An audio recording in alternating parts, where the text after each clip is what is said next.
que é um gol, né, muito também de personalidade, mas infelizmente já era tarde na partida. O São Paulo faz um jogo vergonhoso e é um jogo para ligar um sinal de alerta que, primeiro, treina e não evolui, né? Então, assim, de duas uma, ou falam grego e eles entendem outra língua, ou é ruim o trabalho. Então é ruim o trabalho. Eu tiro essa conclusão que é ruim. Quando tem tempo para trabalhar, volta pior, é ruim o trabalho. Ponto. O ponto mais importante que a gente tem que ter uma preocupação agora é a sequência do campeonato. O São Paulo está a 1 ponto do Z4 do Campeonato Brasileiro. Está a um empate do Z4 do Campeonato Brasileiro. Este ponto claramente será perdido no Maracanã. Ou vocês acham que o São Paulo vai ganhar do Flamengo no Maracanã? Não vai. Não vai ganhar, porque assim, ganhando estabilizaria. Então, vai empatar com muito otimismo ou vai perder.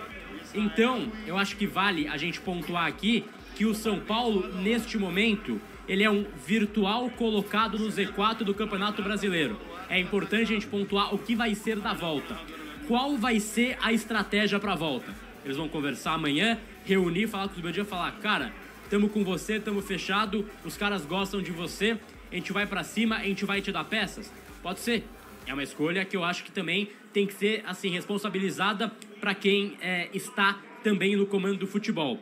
Ou vai ser um papo no teor de fim de linha, encerrou o trabalho. A gente vai ver nos próximos dias. Mas o fato é que o São Paulo, neste momento, joga um futebol patético. O São Paulo joga um futebol pavoroso. O São Paulo, neste momento, ele joga...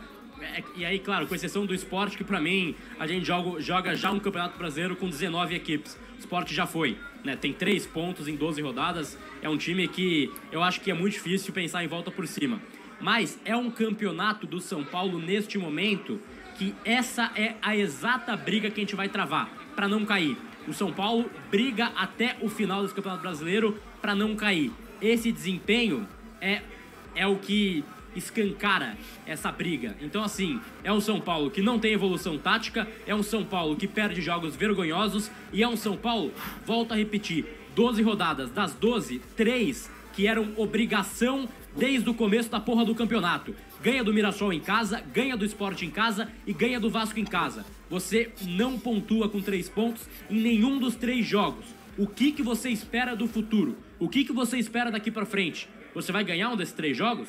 Não vai ganhar um dos 3 jogos mais à frente quando você melhorar. Esses pontos ficam pelo caminho e são pontos que são inegociáveis em 38 rodadas de pontos corridos. O São Paulo periga muito a queda, mais do que em anos que a gente até... Acho que tem anos que a gente pinta um fantasma do rebaixamento às vezes, né? Tem temporadas, por exemplo, 2022, 2023 também, falava-se, não era palpável essa briga. Mas essa temporada, a briga do São Paulo é para não cair. O São Paulo tem desempenho e tem cara de time rebaixado.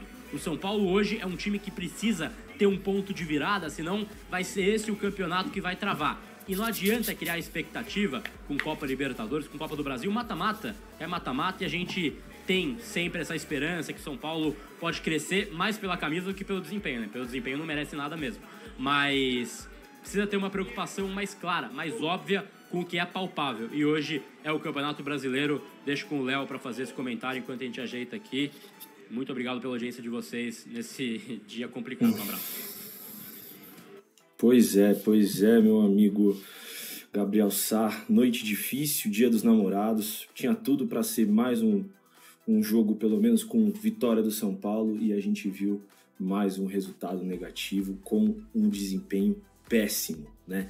Péssimo, que a gente vinha falando nas jornadas e muita gente questionando, duvidando, falando que estávamos fazendo um complô contra a comissão técnica, contra o técnico, e a gente vinha pontuando. Ganhou do Tadieres em casa de uma forma compulsória, horrível. Ganhou, beleza, escondeu. Contra o Libertad, a mesma coisa. Eu tô falando da Libertadores, que a gente tá com resultados bons. É inadmissível, na 12ª rodada no Campeonato Brasileiro, com todo o respeito do mundo, Sport, Mirassol, Juventude, o São Paulo ter 2 vitórias. É inadmissível. Isso é uma campanha de um time rebaixado. Sobretudo com o desempenho, né? O desempenho de hoje é escancaradamente o que o São Paulo é, né?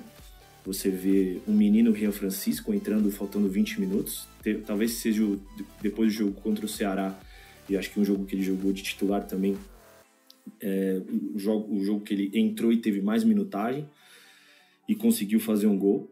Você vê que ele é o que dá entrevista depois do jogo, né? Então você vê também jogadores se omitindo à pressão e à situação que tem que ser encarada de forma frontal. E assim, é até difícil a gente fazer uma avaliação desse jogo, porque o São Paulo não esboçou reação, né? Então acho que é uma mistura de coisas, né? O elenco realmente não jogou. E tem muita coisa pra gente comentar, tem muita coisa pra gente falar. O Raizão e o Senna já estão aqui, mas antes de eu passar a bola para eles, eu só queria pontuar uma situação que eu acho que é importante pra gente falar sobre toda essa situação vexatória que foi o jogo do São Paulo hoje, que é a falta, né, de repertório, como eu venho dizendo, da comissão técnica, né? Foi um totó que o São Paulo tomou do Diniz, né? O São Paulo não viu a cor da bola. O São Paulo não conseguiu jogar. E em um momento algum esboçou reação para um adversário que, em tese, era frágil, jogando dentro da sua casa. Então é um resultado inadmissível, né, Ricardo Senna?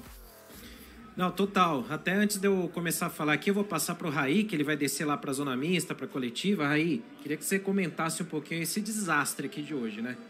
Foi de fato um desastre, uma atuação muito ruim, né? Um baile do Vasco. O Vasco jogou muita bola, mereceu vencer até por mais. Poderia até ter vencido por um placar maior, né? Do que os 3-1, muito maior do que os 3-1. A única chance que o São Paulo tem foi praticamente essa do Rian Francisco. Teve um no comecinho com o Luciano também, um chute da entrada da área ali, que poderia até ter levado um pouco mais de perigo, mas o combo desastroso, né? Atuação muito ruim em vários aspectos, tático, técnico, mental. O time foi dissolvendo ao longo do jogo, não encontrou soluções para sair dos problemas que foi se enfiando ao longo do jogo. Acho que o São Paulo fez até 8, 9 minutos iniciais bons, naquela ideia de pressionar, de subir um pouquinho, mas é impossível falar de qualquer coisa boa depois de um baile como esse que o São Paulo tomou. Eu acho que agora, né, encerrado este primeiro momento da temporada, a direção está diante da necessidade de fazer uma reflexão sobre o que vai se esperar para o segundo semestre. Eu acho que as desculpas elas se esgotaram, de verdade. Eu não consigo mais encontrar elementos que possam atenuar as atuações péssimas que o São Paulo tem.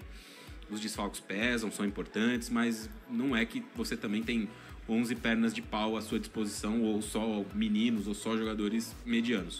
O São Paulo tem jogado muito mal contra times que são do mesmo nível ou piores do que ele, né? O Mirassol não tem um elenco melhor que o do São Paulo. O Vasco não tem um elenco melhor do que o São Paulo. Embora hoje tenha feito um jogo muito bom, repito. Derrotas como essas últimas, né? Eu acho que elas mostram muito da fragilidade do trabalho da comissão técnica. É um trabalho que é o trabalho de 2025 com todos, olhando para tudo agora, né? Passou aí um semestre do ano, vai ter uma parada e acho que a gente pode olhar para o global. O trabalho é ruim. O trabalho é ruim olhando para o global.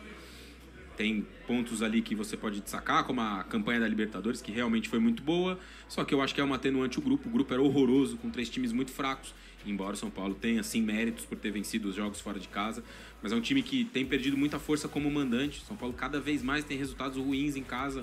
O estádio que um dia já foi uma fortaleza para tirar o time das roubadas não é mais, não tem sido. Então, assim, a direção para mim está diante de um momento de refletir, de olhar para o trabalho e entender. Vai seguir, vai tocar esse trabalho até o fim da temporada? Vai comprar essa possibilidade de brigar para não cair até o fim do campeonato, que é o que o time está jogando? Ou não? Eu acho que tem um período que pode ser importante aí. São Paulo já esteve diante dessa reflexão no início do ano, quando caiu do Paulistão e tinha ali 20 dias para trabalhar para a estreia do Campeonato Brasileiro. Deu-se tempo para essa comissão tentar alguma coisa. Repito, com o contexto dos jogadores machucados sendo sim colocado em perspectiva. E a resposta de lá para cá, nessas 12 rodadas, mais a Libertadores, mais a Copa do Brasil, foi muito pouco. O São Paulo tem fragmentos ali de bons jogos. Ganhou 5 aí em 20, né? Que disputou desde que foi eliminado do Paulistão. É muito pouco. Muito, muito pouco. Enfim, eu acho que é para pensar, é para refletir o que se quer do futuro do clube, e essa decisão, se for tomada, qualquer decisão que for tomada, né? A permanência ou a troca, ela precisa ser tomada até o final dessa semana, até amanhã, depois, no máximo, porque são 14 dias de folga e depois o time retorna para trabalhar e aí, cara, é jogo em cima de jogo. Não vai ter trabalho, não vai ter tempo para margem de recuperação, de melhora, para manobrar nada. Então, a direção está diante da necessidade de tomar uma decisão. Vamos ver qual decisão eles vão tomar.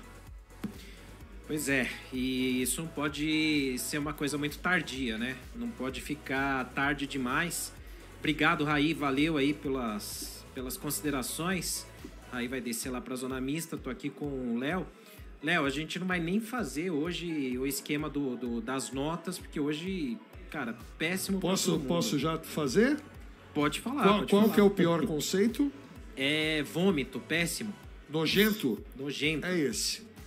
Pra todo mundo. Não tem outro. Salve, salve, rapaziada que acompanha o canal. Antes de irmos para a próxima notícia, deixa eu te falar do nosso novo parceiro, Tadala Natural. Para você que está com problemas ou apenas deseja melhorar a sua performance na hora H, esse sem dúvida é o melhor, mais potente e saudável. Liberado pela Anvisa sem contraindicação e contando com 9 ingredientes afrodisíacos. Ele é um suplemento natural que vai lhe ajudar a disputar a melhor partida da sua vida. Não corra riscos tomando substâncias com efeitos colaterais e componentes químicos. Invista na sua saúde sexual com segurança. Clique no link abaixo que está na descrição ou no primeiro comentário afixado e garanta o seu com direito a frete grátis para todo o Brasil. Aproveite a oferta e ganhe também até 3 frascos de graça sem custos adicionais. Muito ruins no Morumbi, muito ruins mesmo. Então o São Paulo abriga nesse momento é para não cair no campeonato, que não dá. O Campeonato Brasileiro é um campeonato que tem um equilíbrio grande. Eu costumo dizer que o Campeonato Brasileiro da Série A, você para pegar uma escala aí, eu costumo dizer que é um campeonato de times que ficam ali entre notas 7, 6 e 5. Então a distância dos times que estão ali, que vêm da Série B, ou que teoricamente tem menos recurso, menos dinheiro, para os times maiores, ela não é muito grande. Às vezes é um detalhe ali, um time como o Mirassol, por exemplo. O Mirassol está estreando na Série A. O Mirassol não está jogando menos que grande parte dos times grandes aí. O Mirassol faz um campeonato... O Mirassol está em 8º lugar. O Mirassol joga mais bola no Brasileiro que o São Paulo, joga mais bola que o Vasco, joga mais bola que o Grêmio, joga mais bola que o Santos. E o Mirassol é um time que não tem os recursos dessas equipes. O Mirassol é um time que é bem organizado, vai se virando ali da sua maneira, chegou à Série A com todos os méritos e faz uma boa campanha. Então o que eu quero dizer é que a diferença técnica, às vezes você olha a diferença financeira e fala, nossa, é um abismo, mas a diferença técnica não é. Ainda mais o São Paulo, que os seus 2 principais jogadores estão lesionados faz um bom tempo, jogaram um pouco no campeonato. Eles são os caras diferentes do São Paulo. Os outros são muito normais, são muito comuns. E também na parte coletiva, né? A parte coletiva, principalmente para atacar. Hoje foi uma tragédia para defender também. Mas para atacar é muito ruim. Por isso que o São Paulo tropeça tanto no Morumbi. Na Libertadores mesmo, fora de casa, o São Paulo ganhou os jogos. Em casa... ele empatou com a Aliança, ele empatou com o Libertad, só ganhou do Tajeres no Morumbi, na Libertadores. Então é um time que hoje, para criar, é terrível. E para criar, tem a parte individual, e o Lucas e o Oscar fazem falta, mas tem a parte coletiva, aí é um trabalho do treinador. E nesse ponto, o trabalho do Zubeldia, na parte de criação do time, é ruim, está devendo bastante. Flávio Prado, você que comentou esse jogo aqui pela Jovem Pan, São Paulo no Campeonato Brasileiro.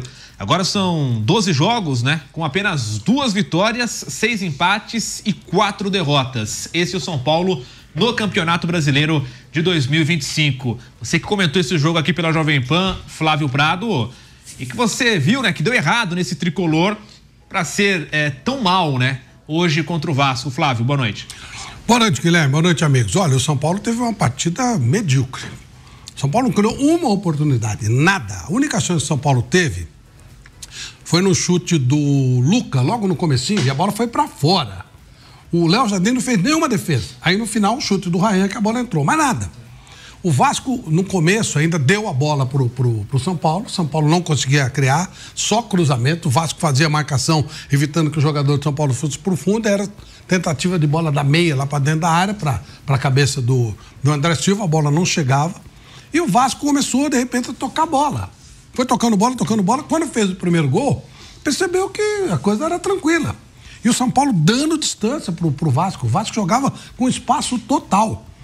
Depois que o São Paulo tomou um gol, o lado psicológico do time, inclusive, caiu bastante. Aí veio o segundo gol, e aí esse vareio, o São Paulo não se achou em nenhum momento. Alguns jogadores claramente fora do ponto. O Luciano sempre, né? Mas o Arboleda só tentava bater. Aí o que acontece? O Rayan, um garoto do jogar pelo lado direito do time do Vasco. Deitou, mas deitou. Se ele jogar contra o São Paulo toda semana, ele vai ser, eu vou até valer na transmissão, vai ser convocado pela seleção de Portugal pro lugar do Cristiano Ronaldo. Ele deitou no jogo. Felipe Coutinho, que tem habilidade, imagina, dá espaço pro Felipe. Deitou, metia a bola toda hora, de 3 dedos, fez o que quis do jogo. E o São Paulo assistiu. Em nenhum momento o São Paulo fez frente pro Vasco. E convenhamos, o Vasco é um time limitado, com o Fernando Diniz começando o trabalho agora, mas deitou e rolou no time de São Paulo. Se você olhasse e falasse, um aqui tem um trabalho de 2 anos, o outro tem 2 meses. Qualquer um diria, não, quem está começando o trabalho é o São Paulo. Quem está com o treinador há 2 anos é o Vasco, porque o que se via em campo era um time que sabia o que fazia e o outro perdido, correndo atrás da bola, tomando totó. Foi realmente uma atuação terrível do time de São Paulo. Vamp, 3-1 do Vasco no Morumbi, o torcedor sai irritado, inclusive aqui no chat da Jovem Pan.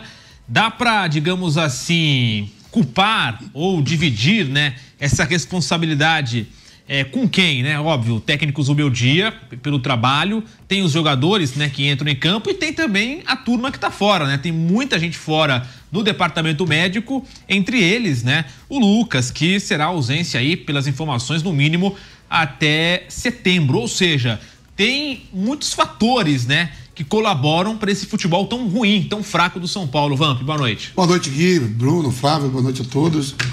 O São Paulo, de fato, né, dentro de casa, não vem atuando bem, principalmente no Campeonato Brasileiro. A Libertadores classificou, tudo bem, passou na Copa do Brasil, mas no Campeonato Nacional tem que começar a abrir o olho. São Paulo aí, o Santos Santos que a gente estava falando muito do rebaixamento, o Santos agora está a um ponto do São Paulo, né?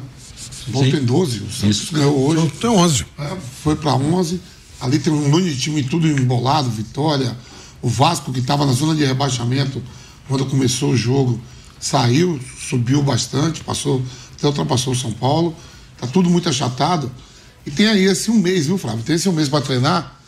A CBF parou o campeonato por 1 mês. Já pensou se todos os times que foram pro Mundial, os 4, voltam na primeira semana? É bem possível que isso aconteça. Eu tô chamando de torneio bate-volta. Só quem não tiver noção vai ficar todo mundo treinando 1 mês, porque teve que parar por causa do Mundial de Clubes, né? E eu vi assim, tava observando lá em cima na redação do jogo, e na narração do Nilson, os comentários do Flávio, vai ter fumaça, mas trocar, quem será? Se tirar o treinador.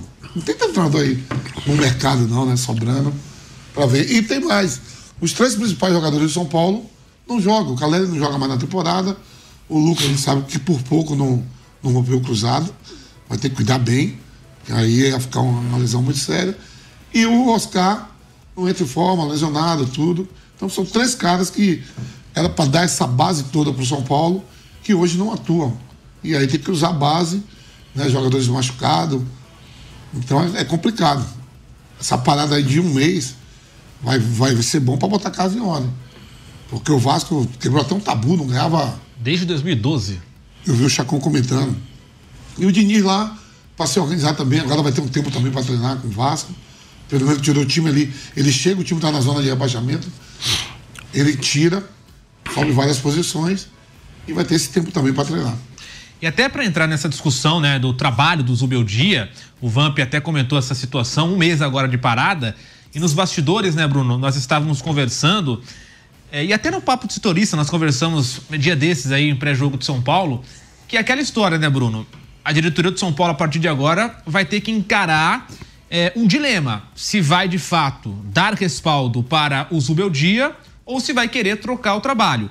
E se quiser trocar o trabalho, agora é a hora por conta dessa parada. Tem 1 mês para um novo treinador chegar e ter tempo, né, de treinar, conhecer o elenco. Então seria essa a hora. Né? Você até comentou isso no Papo Setorista. O que você pensa, né, sobre isso, Bruno Prado? Porque o trabalho do Zubeldia tem, digamos assim, encontrado muitas dificuldades. Não é de hoje, não é de agora, por conta dessa derrota para o Vasco. E tem, sempre bom lembrar, como o Vamp falou, muitos jogadores fora, né? É uma porrada de jogadores no departamento médico aqui.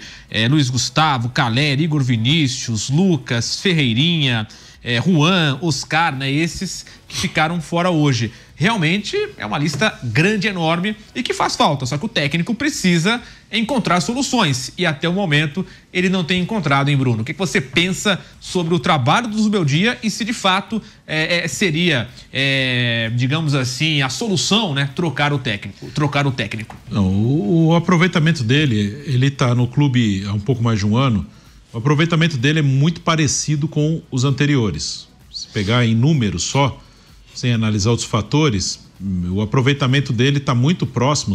Os treinadores passaram recentemente, eles têm um aproveitamento entre 53% e 55%. Então o aproveitamento dele é muito parecido com o do Rogério, com o do próprio Diniz, com o Carpini nem conta, o Carpini ficou só 18 jogos. Então o Carpini não dá para colocar nessa conta, acho que nem é justo. O Cuca ficou, o Crespo é parecido também. O Cuca ficou um pouquinho abaixo, o Cuca foi antes do Diniz. Então o aproveitamento é mais ou menos esse, porque é isso que o São Paulo pode oferecer hoje. São Paulo é um time que no Brasileiro ele não briga por título há muito tempo, brigou com o Diniz, né? Com o Diniz conseguiu brigar. Com o Diniz foi até um pouco inverso, né? O time não foi bem nos mata-matas, se bem que na Copa do Brasil foi a semifinal, foi mal na Libertadores, caiu na fase de grupos. E depois caiu na Sul-Americana logo na primeira fase que entrou, eliminado pelo Lanús do Zubeldia, exatamente. Mas no Brasileiro ele brigou aquele ano. Depois não brigou nunca mais, ficou bem longe disso. E de vez em quando, em Copas, consegue fazer alguma coisa. Ganhou uma Copa do Brasil. Ano passado mesmo, na Libertadores, esteve perto de chegar numa semifinal. E esse ano até nas Copas está andando. Na Copa do Brasil pegou o Náutico só, tinha que passar, um time da Série C e passou. E na Libertadores só não fez uma campanha melhor que o Palmeiras na fase de grupos. Então é isso que o São Paulo pode oferecer. Não é muito mais que isso. O trabalho do Zubeldia, na parte ofensiva, é muito ruim. Acho que ele consegue, assim, ter um time competitivo, que briga, que luta, tem desfalques, isso atrapalha. O clube vive uma situação financeira difícil, o time não tem recursos para contratar. Os jogadores mais experientes que eram reservas acabaram saindo, então ele tem que usar muitos garotos, os garotos oscilam. Então tem alguns problemas, mas ele deveria entregar mais, principalmente nesses jogos em casa. O São Paulo tropeça muito em casa, eu citei vários jogos aqui porque cria muito pouco. E independente dos desfalques, dava para ter um jogo coletivo melhor, mais elaborado. Então tem problema sim o trabalho dele. Eu não acho que é a solução de tudo. Vai tirar o Zubeldia, o São Paulo vai mudar muito de patamar. Não vai. Mas ele está no Brasileiro, ele está entrando numa área muito perigosa. São 12 rodadas. Ainda tem muito campeonato, mas se você ficar ali muito tempo, começa a ficar uma pressão muito grande. Os dois primeiros jogos... a pressão por uma demissão do técnico Zubeldia.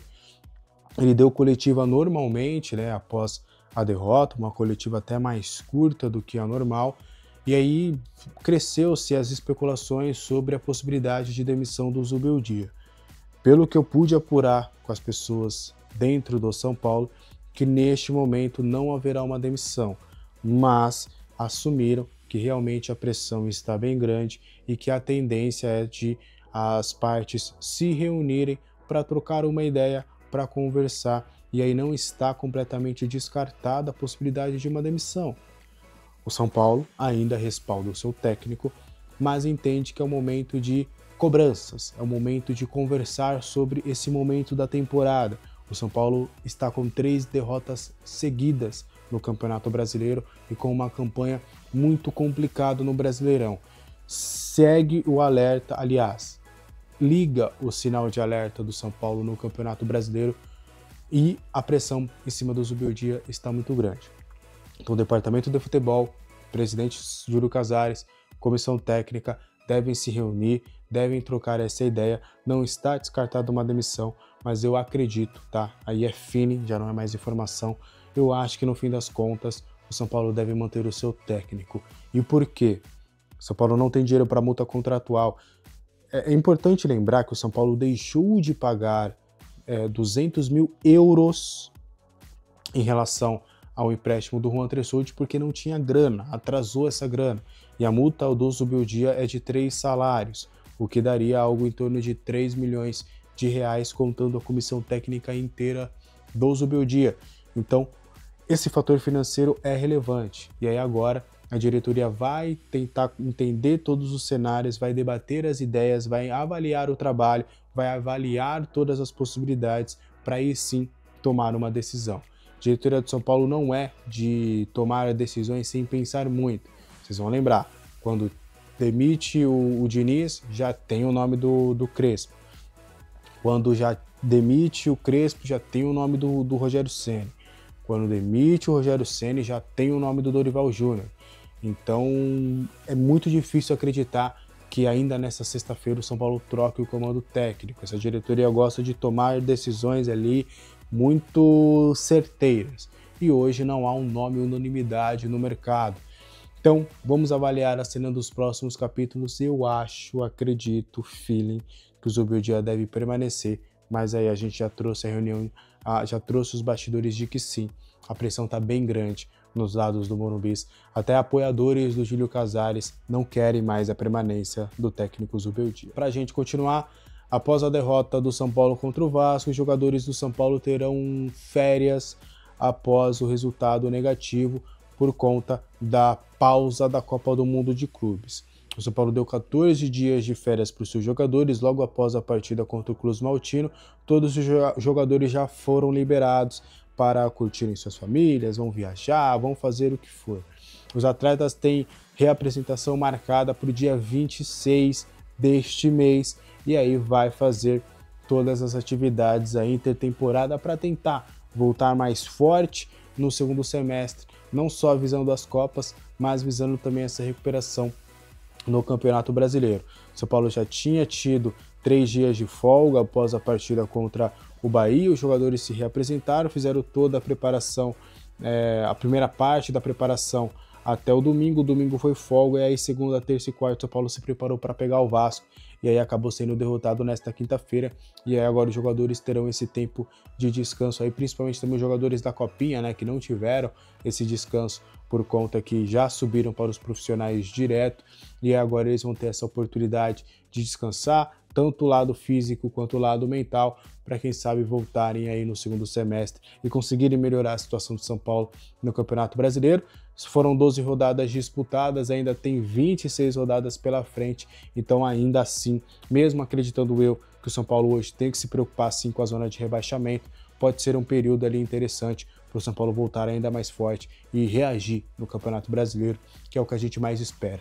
O Brasileirão agora virou prioridade para o São Paulo. São Paulo não pode, de hipótese alguma, ser rebaixado para a segunda divisão.